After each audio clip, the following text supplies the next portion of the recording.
जेड़ा बंदा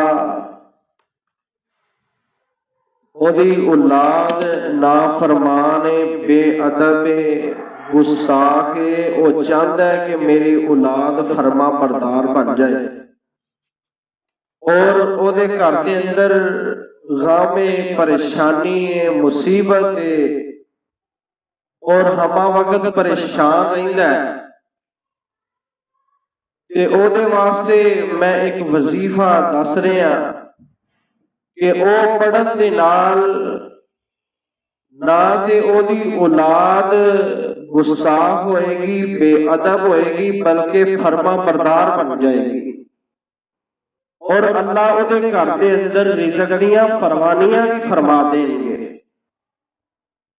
ओ दो कलिमात ने जेड़ा बंदा सुबह दे वक्त और शाम दे वक्त 100 वारी पढ़ लैंदा ते अल्लाह ओदे घर दे अंदर रिज़्क़ दियां फरमानियां भी कर देंगे ते अल्लाह ओदी औलाद वल्लों ओदियां अखां भी ठंडियां फरमा देंगे।